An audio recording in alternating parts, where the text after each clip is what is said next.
Hello, I'm Alma Angeles, and you're watching Eagle News International. And I'm CJ Hero. Welcome to the program. On tonight's headlines. Martial law was declared in parts of Myanmar's second-largest city, Mandalay, after hundreds of thousands rallied across the country against the coup, and the military issued a stern warning against further protests. 18 people were confirmed dead and at least 200 others were missing after a devastating flash flood in India, thought to have been caused by a chunk of glacier breaking off.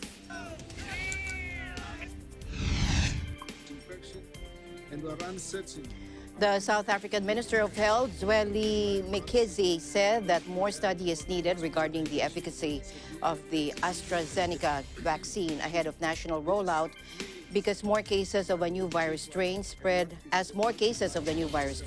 the country. And Israel's Prime Minister Benjamin Netanyahu denied corruption charges against him in a brief court appearance as his graft trial intensifies weeks before a fourth national election inside 2 years.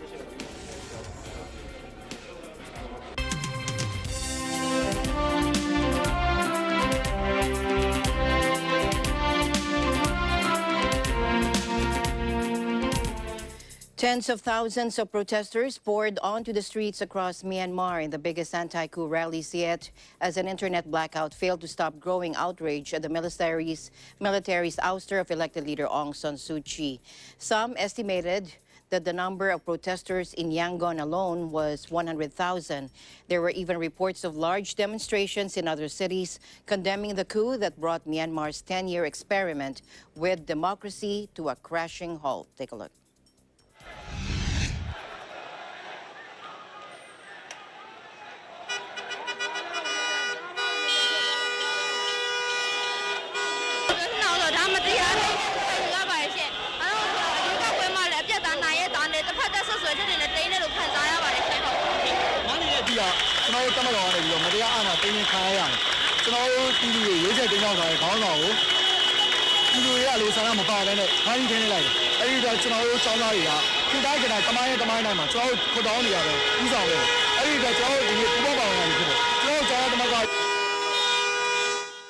A martial law was ordered in 7 townships in Mandalay, banning people from protesting or gathering in groups of more than 5, and a curfew will now run from 8 p.m. until 4 a.m., according to the General Administration Department in a statement. A similar declaration has been made in a township in Ayeyarwady further south, and announcements concerning other localities are expected to trickle out tonight. Myanmar's generals detained Suu Kyi, 75, and other top NLD leaders in pre-dawn raids last Monday, justifying the coup by claiming fraud in last November's elections, which the party won in a landslide. The junta proclaimed a 1-year state of emergency, promising to hold fresh elections after that without offering any precise time frame. U.S. President Joe Biden has led global calls for the generals to relinquish power.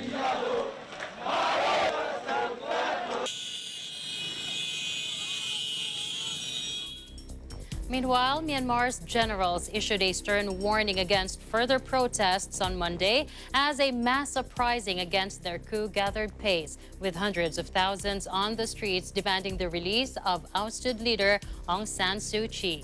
In the face of an increasingly bold wave of defiance rippling across the country, state broadcaster MRTV warned that opposition to the military takeover was unlawful and signaled a potential crackdown. Action must be taken according to the law with effective steps against offenses which disturb, prevent, and destroy the state's stability and public safety, as well as the rule of law, said a statement read by an announcer on the channel. The junta has so far refrained from using deadly force to quell the demonstrations sweeping most of the country, but with pressure building, riot police fired water cannon in an attempt to disperse thousands gathered on a highway in Naypyidaw.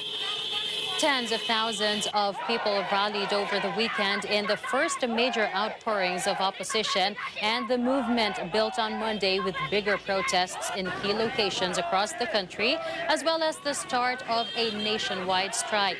In Yangon, the nation's commercial capital, massive throngs spilled into the city's main roads, immobilizing traffic across the city and dwarfing the previous day's crowds. Monks are seen taking part in protests with hundreds of thousands of Burmese people across Myanmar. An internet blackout failed to stop growing outrage at the military's ouster of elected leader Aung San Suu Kyi.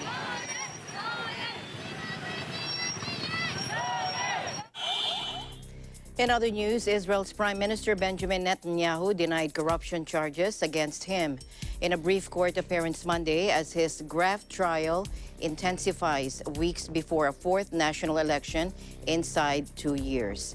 The charges against Netanyahu are divided into three separate cases. The most serious, known as Case 4000, in which the premier is accused of bribery, fraud, and breach of trust, centers on the allegation that he negotiated with Shaul Elovich of the telecommunications giant Bezek to secure positive coverage on his Walla news site in exchange for policies benefiting Bezek. Elovich and his wife were also indicted. Case 2000, meanwhile, concerns allegations Netanyahu sought a deal with the owner of the Yediot Aharonot newspaper that would have seen it give him more favorable coverage. Case 1000 involves allegations that Netanyahu and his family received gifts, including luxury cigars, champagne, and jewelry estimated to be worth more than 700,000 shekels or $213,000 from wealthy individuals in exchange for financial or personal favors. The combative 71-year-old prime minister, who has previously blasted the charges as fabricated and ludicrous, spent just 20 minutes inside the courtroom on Monday. Netanyahu has repeatedly charged that he is the victim of a witch hunt, with the allegations against him trumped up. The trial schedule may force the prime minister to appear in court multiple times a week as he campaigns ahead of Israel's fourth election in less than 2 years, to be held on March 23.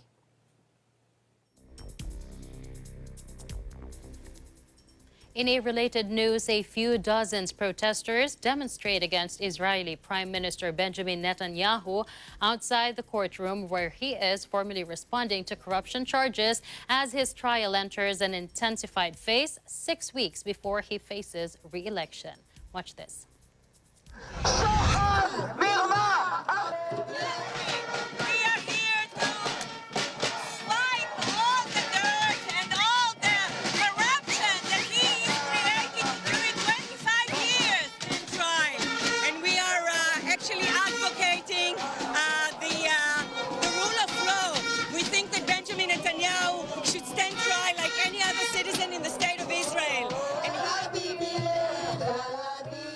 Repeatedly suggesting the charges against him have been trumped up, Netanyahu has taken direct aim at his hand-picked Attorney General, Avichai Mandelblit. At the Monday hearing, which was pushed back multiple times due to coronavirus restrictions, Netanyahu is compelled to deliver the defendant's formal response to the allegations.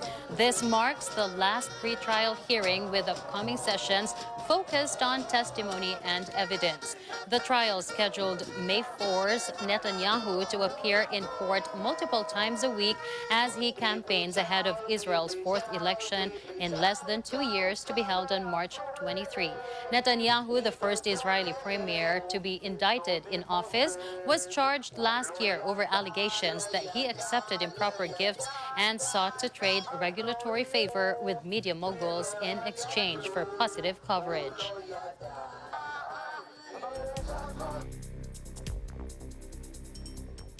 18 people were confirmed dead on Monday, and at least 200 others were missing after a devastating flash flood in India thought to have been caused by a chunk of glacier breaking off.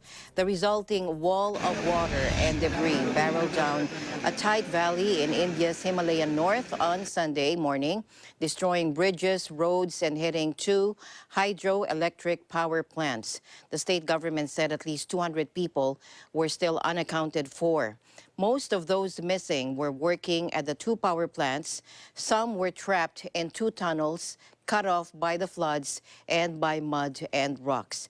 Authorities said initially that the cause was a chunk of glacier breaking off into a river, but the trigger may instead have been a phenomenon called a glacial lake outburst flood, or GLOF. This is when the boundaries of a glacial lake formed when a glacier retreats are breached, releasing large amounts of water downstream. It's possible that this in turn was caused by an avalanche. The incident may also have been triggered by water pockets inside a glacier bursting. Glaciers in the region have been shrinking rapidly in recent years because of global warming, but experts say that the construction of hydroelectric plants could also be a factor.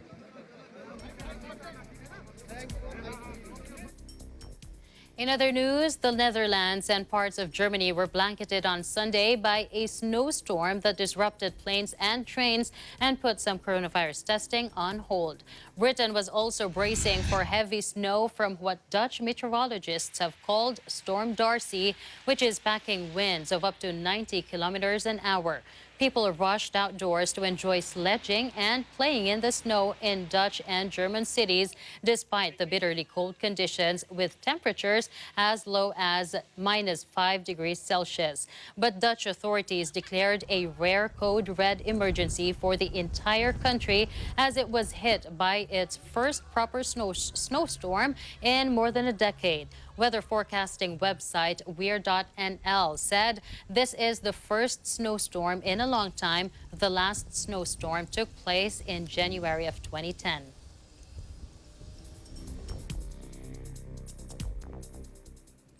To Somalia now, where the risk of desert locust crop damage this year remains high and alarming. Take a look.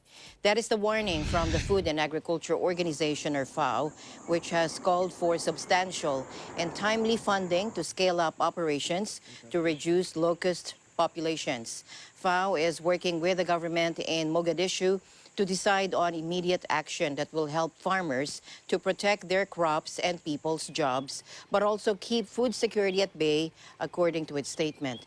The UN agency's vital work includes monitoring the development of potential new swarms and spraying crops amid the worst locust infestation to hit the Horn of Africa states in 25 years. The latest devastating locust upsurge has affected Somalia's southern states, in particular where swarms have migrated and destroyed crops, according to FAO in a statement.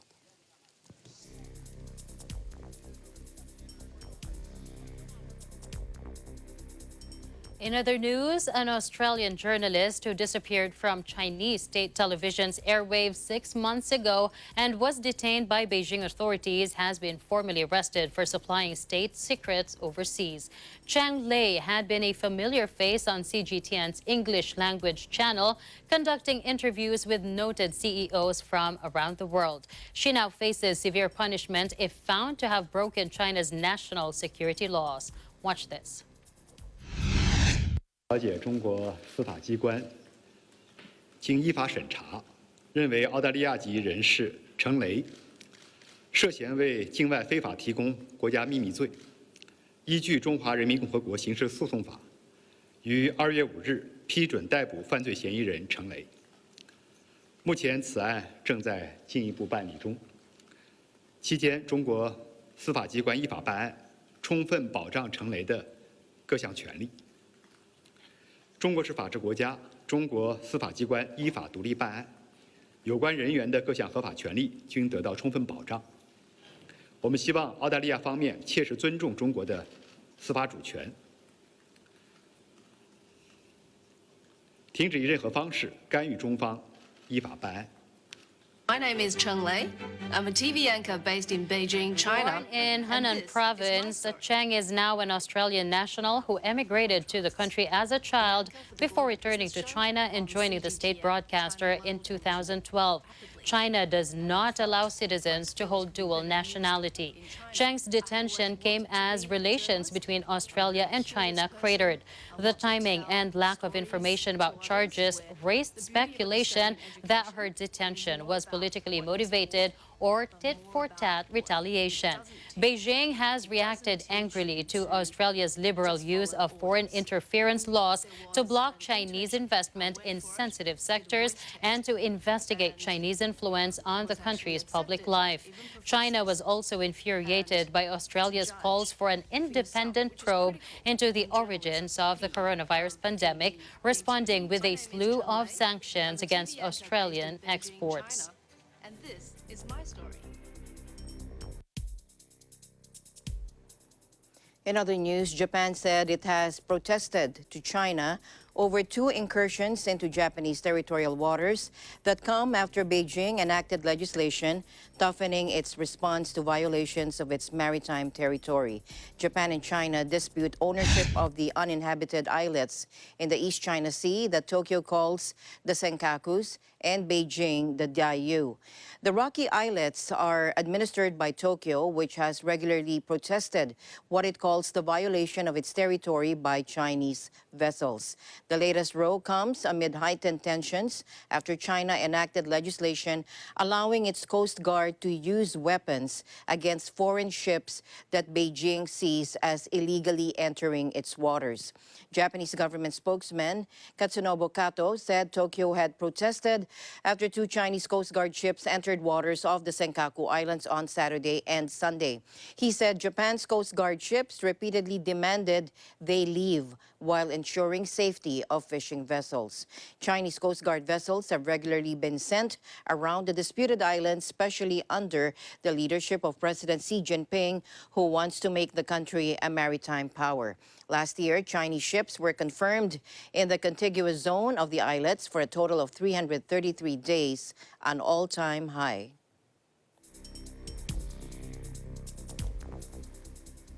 Meanwhile, China on Friday warned off a U.S. warship sailing near contested islands in the South China Sea.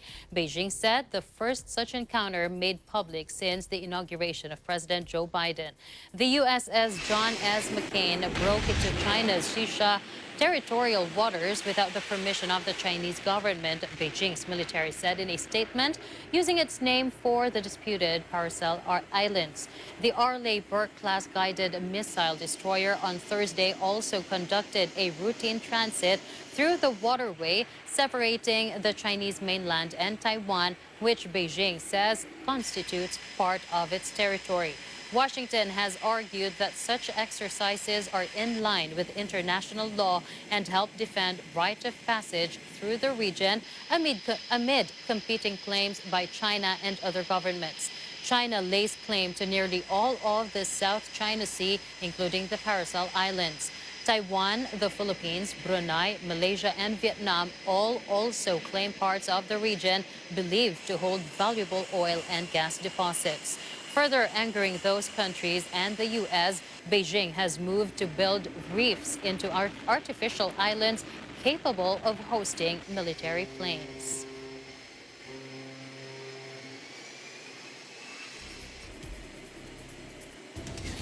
And the news continues here on Eagle News. We'll be right back.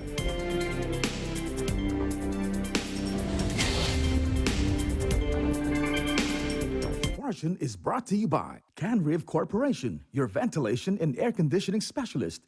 Services offered: supply and installation of elevators, escalators, air conditioners, ventilators, jet towel, hand dryers, generators, access control system, factory automation, and modernization. For more info, please contact Ami Kanke at 0915-263-7198 or 0998-900-3224. Mula noon hanggang ngayon, gabay natin ang MTRCB ratings sa matalino at responsableng panonood.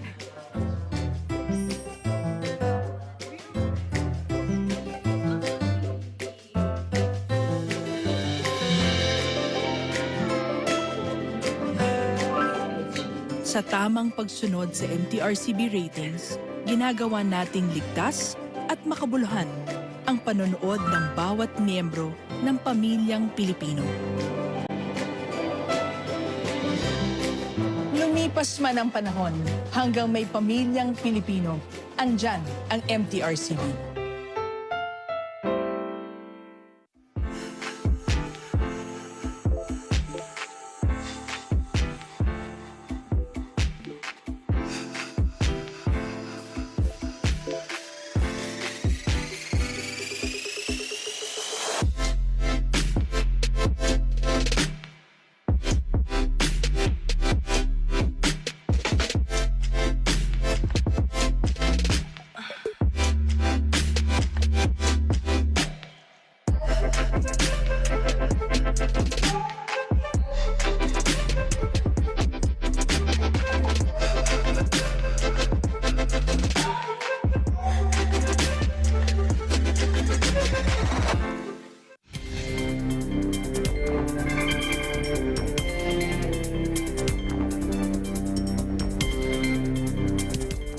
Welcome back. The South African Minister of Health, Zweli Mkhize, said that more study is now needed regarding the efficacy of the AstraZeneca vaccine ahead of national rollout as more cases of a new virus strain spread in the country.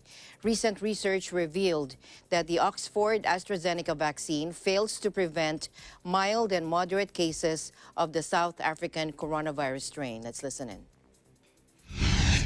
Infection, and we are uncertain about the impact of the vaccine that it will have on hospitalization, severe diseases, and death. Excuse me.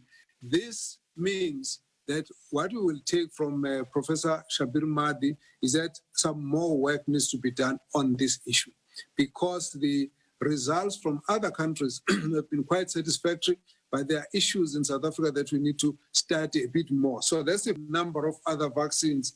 There are discussions going on Sputnik, Sputnik V. There are discussions going on the Sinopharm. The department and the Ministerial Advisory Committee are dealing with that. There are discussions that are going on with Moderna, and we will also need to explore on Novavax, because that one had not been much of discussion. The University of Witwatersrand, Johannesburg, which conducted the trial, said in a statement that the vaccine provides minimal protection against mild, moderate COVID-19 infection from the variant.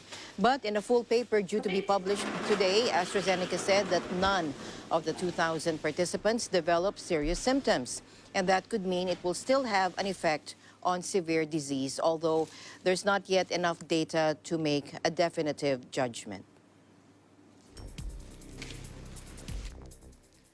Joe Biden speaks to CBS News' Nora O'Donnell in a pre-Super Bowl interview in which the U.S. president says the Trump administration's handling of the COVID-19 pandemic was even more dire than he imagined. He adds that women leaving the workforce because of the pandemic is a national emergency and that it's time for schools to reopen safely. Watch this.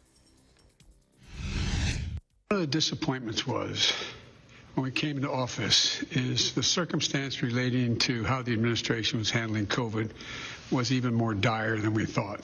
The Trump administration. The Trump administration. We thought they indicated there was a lot more vaccine available, and it didn't turn out to be the case. So that's why we've ramped up everywhere we can. I'm going to tell my team they're available, and I believe we'll use them. Look, it was one thing if we had enough vaccine, which we didn't, so we're pushing as hard as we can to get more vaccine manufactured. It is a national emergency. It generally is a national emergency. I think it's time for schools to reopen safely.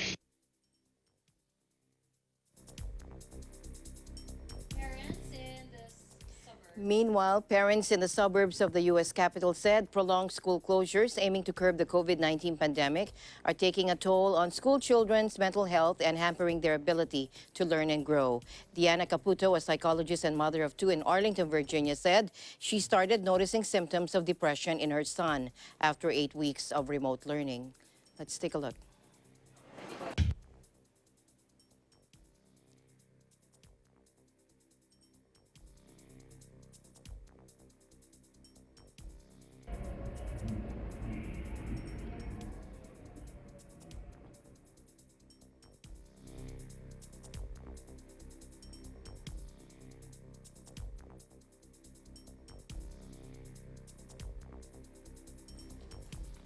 We'll get back to that news later on. Meanwhile, pet cats and dogs with a fever, cough, or breathing difficulties will be offered coronavirus tests if they have been exposed to carriers, the Seoul Metropolitan Government said on Monday.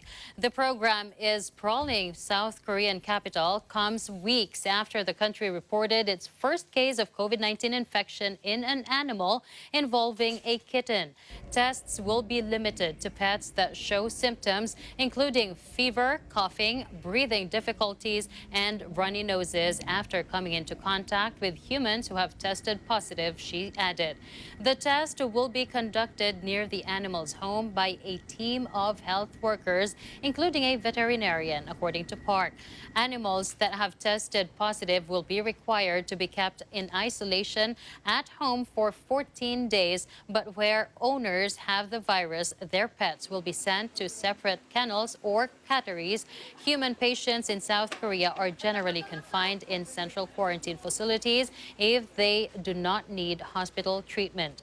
Around the world, several animals, including dogs and cats, have tested positive for the coronavirus, which has killed more than 2 million people worldwide.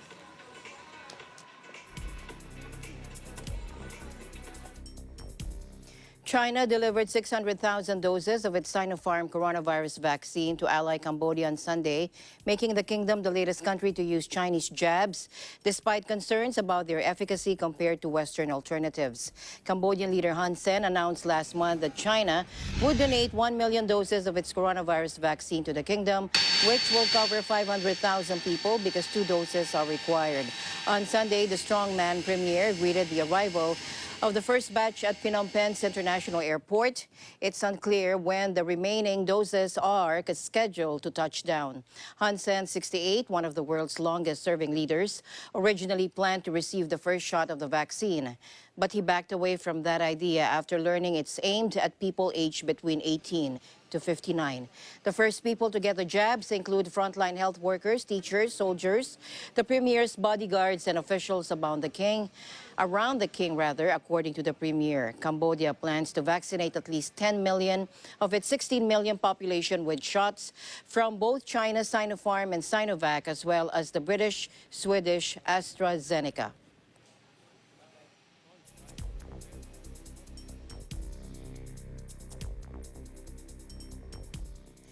Parents in the suburbs of the U.S. capital said prolonged school closures aiming to curb the COVID-19 pandemic are taking a toll on school children's mental health and hampering their ability to learn and grow.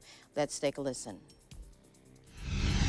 I think 8 weeks in, it started to be clear we were woefully wrong. He was lonely. He was sad.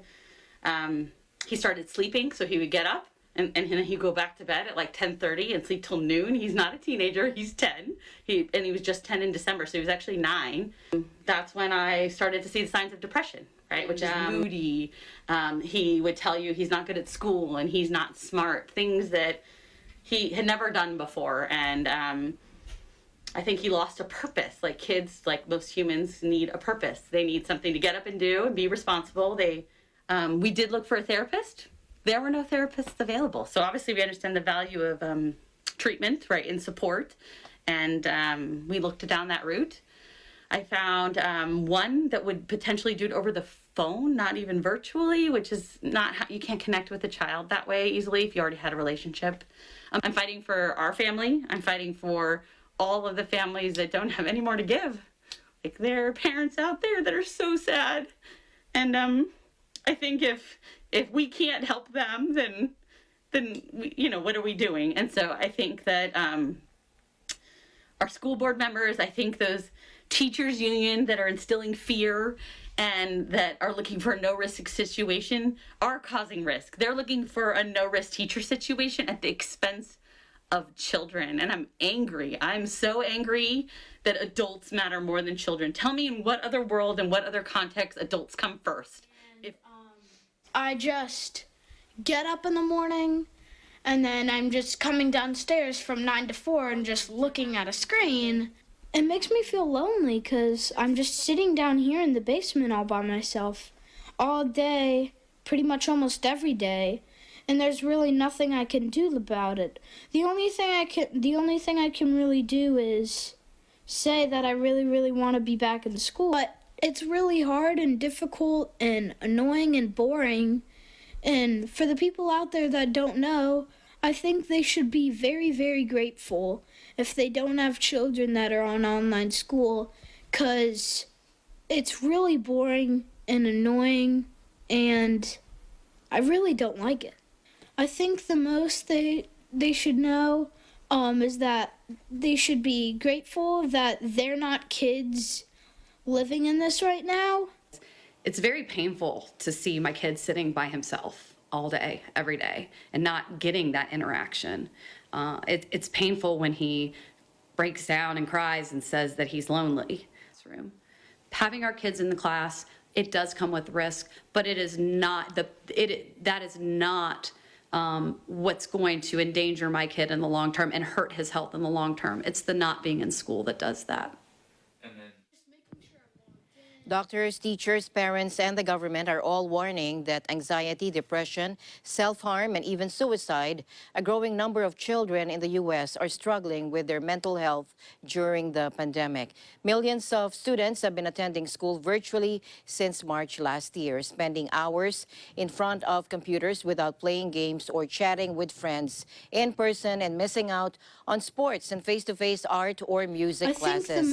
A recent CDC report said that schools are safe if proper precautions are taken, such as wearing a mask and social distancing.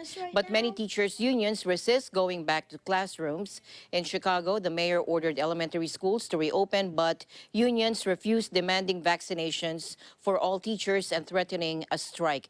Teenage suicides have been on the rise in the U.S. for a decade. There's no data for 2020 yet, but numbers from Clark County in Nevada, which includes Las Vegas, are causing alarm. 19 students have taken their own lives there since March, more than double the number for the same period the previous year. Now here in the Philippines, PHIVOLCS recorded 44 aftershocks as of 12 noon Monday, or almost 24 hours after a magnitude 6.1 quake jolted Davao del Sur. PHIVOLCS Director Renato Solidum Jr. said these aftershocks ranged from magnitudes 1.8 to 3.5 with a depth range from 1 to 29 kilometers. 3 of the aftershocks were felt. In an interview with the Philippine news agency, Solidum said the magnitude 6.1 quake was caused by the movement of the Makilala-Malungon fault. Solidum said the area affected by the magnitude 6.1 quake is the same area affected by a strong earthquake in 2019. A magnitude 6.9 also jolted Davao del Sur in December 2019. With this, he advises residents in the area to be prepared in terms of constructing their houses. And the Philippines is ready to begin its coronavirus inoculation drive by February 15, according to Malacanang. In an online press briefing, presidential spokesperson Harry Roque said the first batch of the vaccines that will be coming from drug makers Pfizer, BioNTech, and AstraZeneca under the sealed agreement with COVAX facility would arrive in mid-February. Take a look. Well, ilang tulog na lang mga kaibigan at darating na po ang unang batch ng ating bakuna. Sa katunayan, ready or not ready, handang-handa po ang ating gobyerno para magsimula ang ating vaccination drive itong 15 ng Pebrero. Pero samantalang hindi pa po dumarating at dahil may panahon pong lilipas bago tayo lahat ay mabakunahan, kinakailangan po habang nag-aantay, mask, hugas, iwas. Naku po, ngayong nandito ng bakuna, ngayon pa ba tayo magpapahawa sa COVID-19?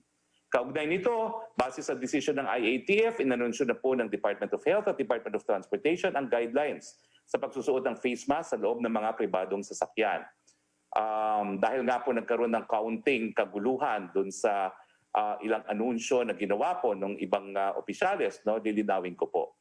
Kapag kayo po ay nagbabiyaheng mag-isa sa sasakyan, po pwedeng tanggalin po ang face mask. Pero pag meron kayong kasama sa sasakyan, talagang required po na magsuot ng face mask kahit na sila ay mula po sa iisang pamamahay.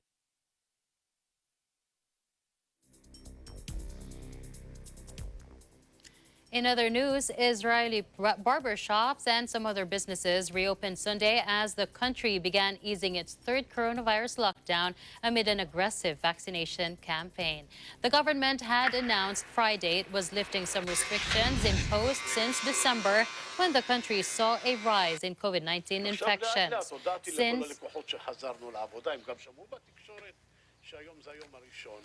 וכמובן שתמיד ביום הראשון, זה יום עמוס, וצריכים להגיע לקוחות, ויש סידור עבודה, וזהו, והזמנות, ונקווה שזה יהיה הסוף לכל הסאגה הזאת.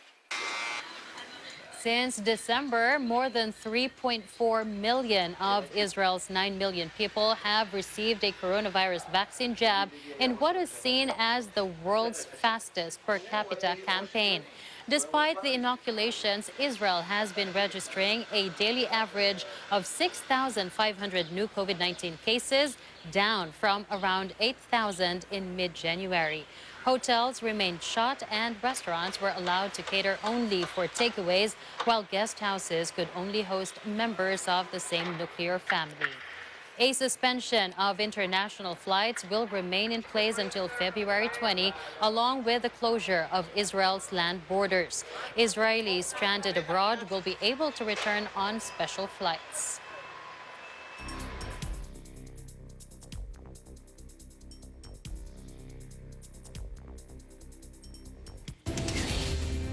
Eagle News will be right back. Don't go away.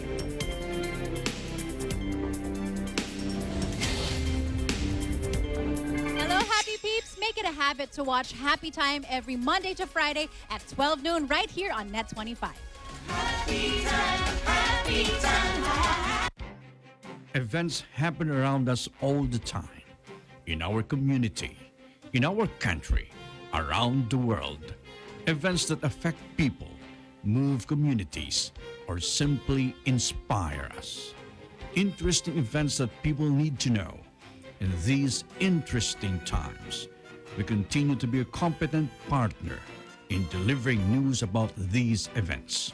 Fast, accurate, balanced. Eagle News, because we live in interesting times.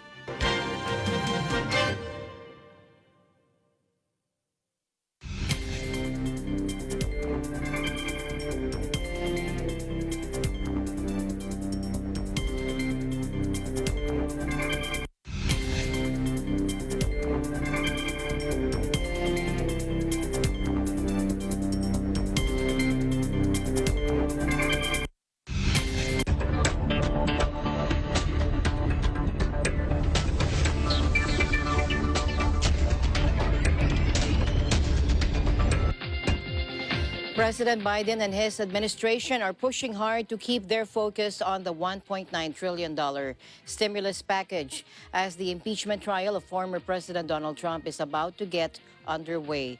Yesterday, Treasury Secretary Janet Yellen said that the U.S. job market is stalling and might not recover for years without the support promised by President Joe Biden's pandemic relief package.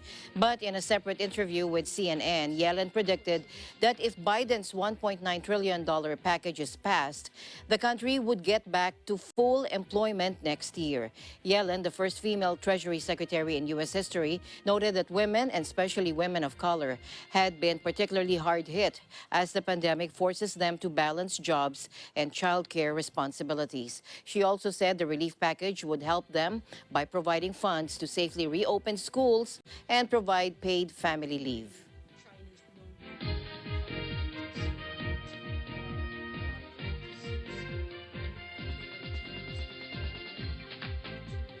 Brent oil prices Monday shot past $60 a barrel for the first time in more than a year Monday, with investors growing increasingly optimistic about demand as the global economy recovers from the coronavirus pandemic.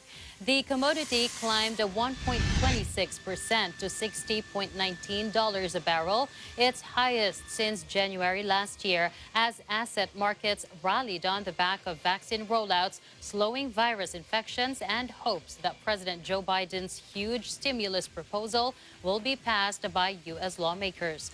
Crude has been on the rise for weeks as Biden pushes his $1.9 trillion rescue package, which includes big cash handouts and a hike in the minimum wage.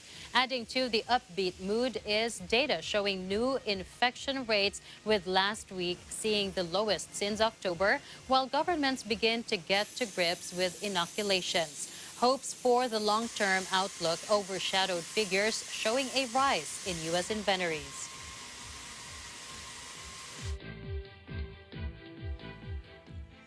SoftBank Group said net profit rocketed to $11.1 billion in the third quarter as CEO Masayoshi Son taunted critics and dubbed his vision fund a goose that produces golden eggs. The telecoms firm turned tech investment behemoth said net profit for October to December hit 1,171.9 billion yen or $11 billion, more than 21 times higher than the $55 billion yen reported a year earlier. Despite the results, it said it would not provide a forecast due to numerous uncertainties affecting earnings. But the economic crisis that has accompanied the coronavirus pandemic has worked largely in SoftBank's favor, with rallies in tech stocks it owns and rising valuations for firms in its portfolio suited to the era, including food delivery. SoftBank reported a nearly $9 billion net loss in the previous full fiscal year, but has quickly returned to the black.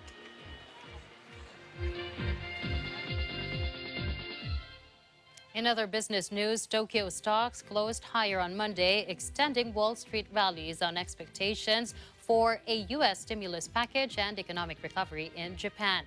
The benchmark Nikkei 225 index grew 2.12% or 609.31 points to end at 29,388.50, a fresh 30-year high, while the broader Topix index rose 1.75% or 33 points to 1,923.95. Investor sentiment was positive on hopes for the passage of the U.S. stimulus package and economic recovery after the lifting of a state of emergency in Japan, said Yoshihiro Ito of Okasan Online Securities. Ichiro Asai of Daiwa Securities added, this week we'll see a peak in corporate earnings by major firms after Sony reported a sound earnings that beat market expectations overall. Among big companies announcing results is Toyota, which overtook Volkswagen as top-selling automaker in 2020 and will post its earnings on Wednesday, he noted. The dollar fetched 105.50 yen in Asian trade against 105.38 yen in New York.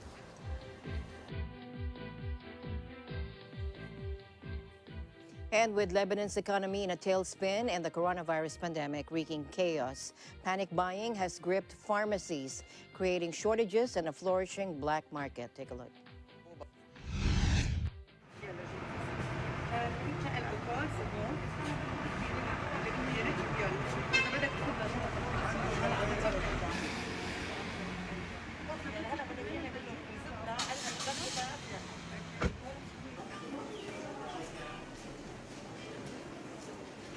هيدا ما موجود بالسوق يعني اعتبر انه تعذب حالك بلا ما انا جاي لعندك خصوصي ما تعذب.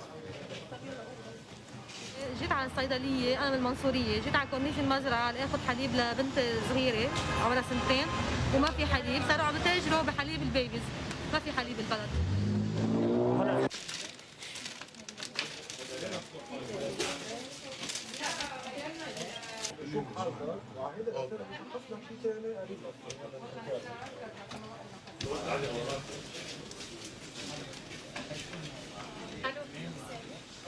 حبيب قلبي انا جيت على الصيدليه ما لقيت شيء، لا في اذا شامبو بطلنا نلاقي، اذا شامبو ما نتحمم فيهم ما لقينا، غير الادويه كمان سالنا عن ادويتين كمان ما لقينا، مثل الاسبرين مثل الزيتروماكس ما في، ويمكن اذا بدك تلاقيهم بتشوفهم سوق سوداء.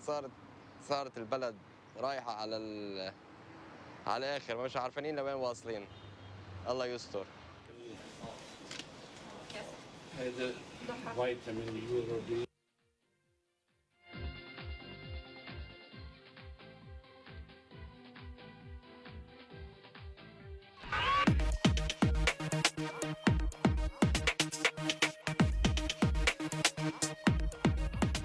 South Korean automaker Hyundai and its affiliate Kia on Monday denied news reports they were in talks with Apple for a joint project to make autonomous vehicles, sending their shares tumbling. The announcement came about a month after the country's cable broadcaster Korea Economic TV said the iPhone maker had approached Hyundai to discuss a potential partnership to develop electric vehicles and batteries for them, sending the car maker's shares soaring. Reports reports last week suggested they could produce cars in the U.S. state of Georgia. But on Monday, Hyundai and Kia said in regulatory filings they were not discussing autonomous electric car development with Apple. Both automakers added they had talked with multiple firms about such projects, but no decision had been made. Hyundai said those talks were in their early stages. Kia shares slumped 14.98% at the close in Seoul on Monday, while Hyundai fell 6.21%. Consumer interest in eco-friendly vehicles has mounted in recent years, with Tesla largely taking the lead in the sector. Apple's Project Titan is devoted to self-driving technology, but the firm is known for being ultra-secretive about its business. Hyundai, South Korea's biggest automaker, has already rolled out fully electric cars, including the Ioniq and the Kona Electric, as it seeks to win a slice of the growing market. But Apple has never acknowledged talks with Hyundai, despite several news reports claiming they were close to a deal.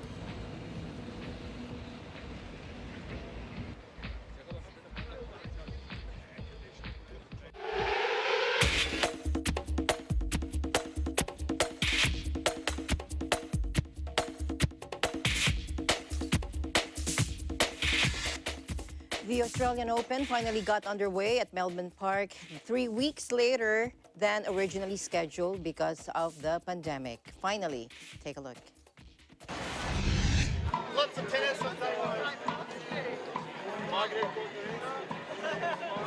But I think it's very happy for me to watch famous players across all over the world.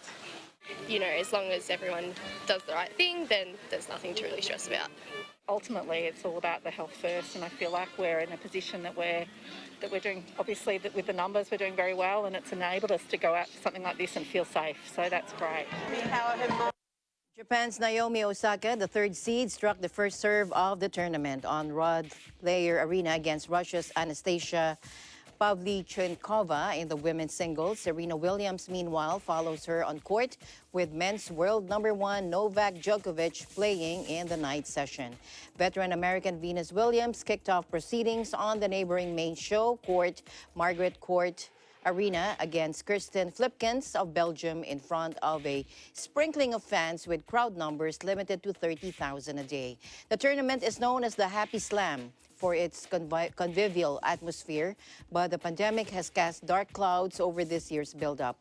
Djokovic is going for a record-extending 9th Melbourne Park crown. Serena Williams is still chasing the major she needs to match Margaret Court's all-time mark of 24 Grand Slams. And Osaka is after her second Australian Open title in 3 years on the back of her US Open win last year.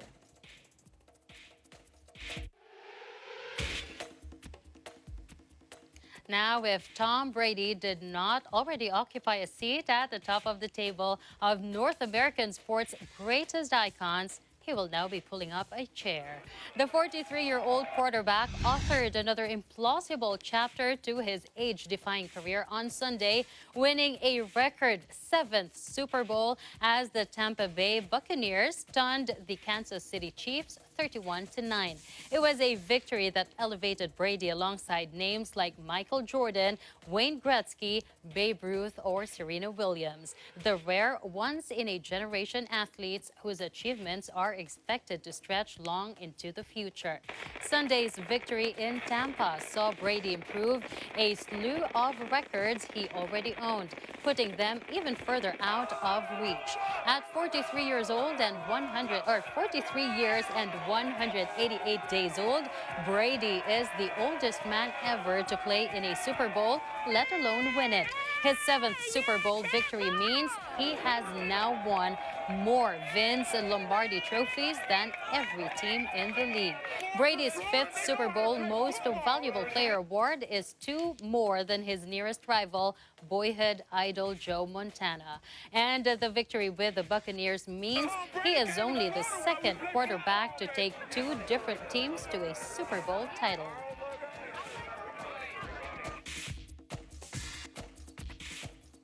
And finally, before we go, we have a special video presentation because it is CJ's birthday yesterday. CJ, we have this for you. Please watch this.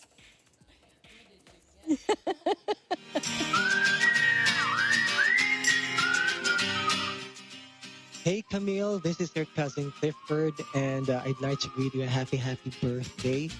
And may you have all your heart's desires. May the Lord grant all your heart's desires. And I wish you well in all your endeavors, and I love you. God bless.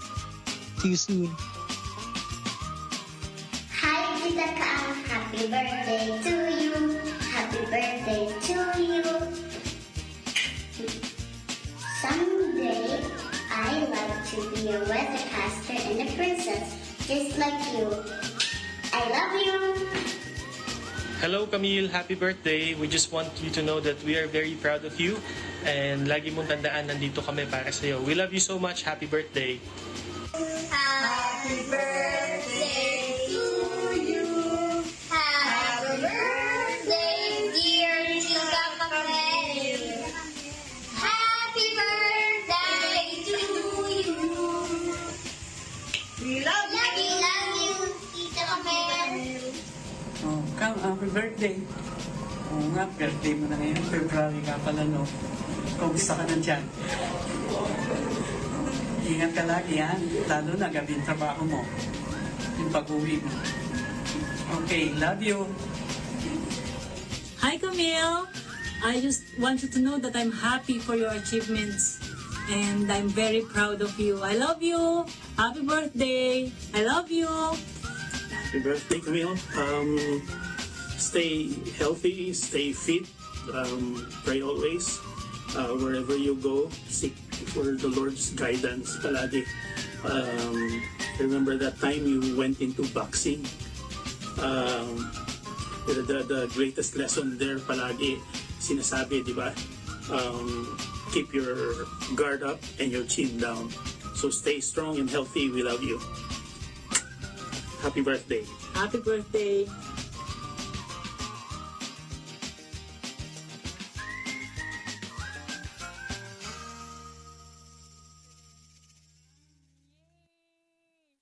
I have my own. Yay! Okay, just in time. Thank you, guys. Oh, another cake. Hurry up, hurry up. I have so much cakes now. There you go. Happy birthday, Thank you CJ. so much. Happy birthday. Thank you so much. And look at your sexy picture. Look. Yeah, I used to be a flight attendant. That was my first job. I was a flight attendant. Did you know that? Or at ano lang to? Coincidence. No, very quickly, that story about the boxing. I was young. I think I was 11. But since I was the tallest, so parang I was the brother. I was the eldest brother. Parang ganon. Oh. And then parang may nakasalubong kami. We were walking home. And then there were two drunk guys. I punched the guy. Wow. In the throat. And then I told my dad, and he said, I'm so proud of you. Very good. For a woman, I'm so proud of you. Thank you so much. Well, and you have to... my wish, of course, is for normalcy. Yes. I hope the vaccines work for everyone. There you go. There you go. Worked. Thank you so much, everyone. And surprise, it was my birthday yesterday. Try to keep it secret. Well, that's it for tonight's broadcast. Thank you so much for joining us. And thank you so much to everyone who greeted me. I am CJ Hero. See you again tomorrow. And at the end of the day, there remains so much more to be grateful for. Happy birthday, CJ. I'm Alma Angeles. And we live in interesting times.